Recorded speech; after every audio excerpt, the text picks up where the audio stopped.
De Gaulle a expliqué dans les années 60 ce qui s'était passé à la fin de la Seconde Guerre mondiale. Il l'a expliqué à Perfit, et alors vraiment ouvrez grand vos oreilles parce que c'est très intéressant. De Gaulle a expliqué à Perfit Roosevelt était un type qui voulait dominer l'univers et bien entendu décider du sort de la France. Alors, De Gaulle, ça l'embêtait. Il ne le trouvait pas assez souple.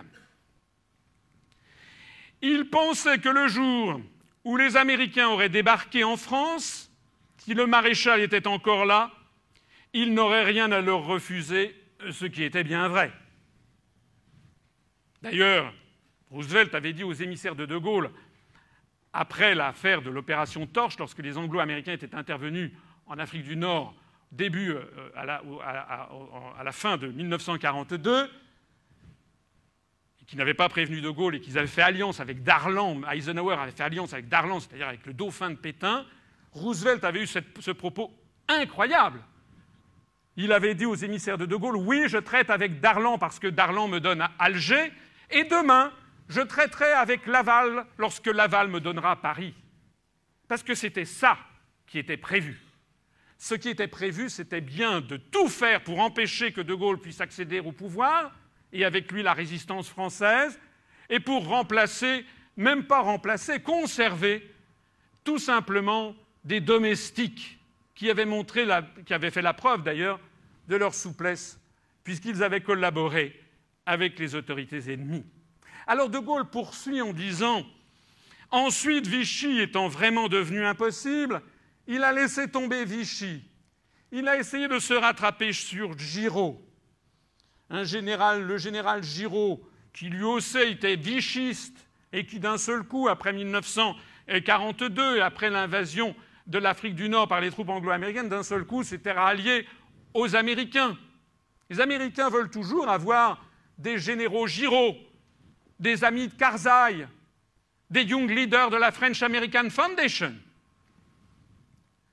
Puis, voyant que ça ne donnait rien, il a essayé de se rabattre sur Herriot, Édouard Herriot, président du Conseil de la Troisième République. Et écoutez la suite.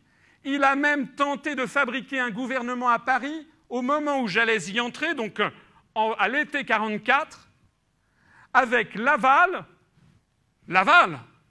Herriot.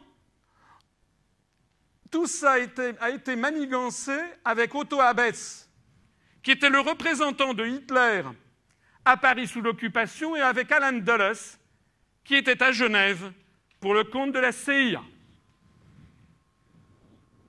C'est Charles de Gaulle qui le dit à Alain Perfit le 17 juin 1964 dans un entretien en tête-à-tête. On voit donc bien la collusion qu'il y avait entre les autorités américaines et puis les autorités d'occupation et les autorités de collaboration françaises.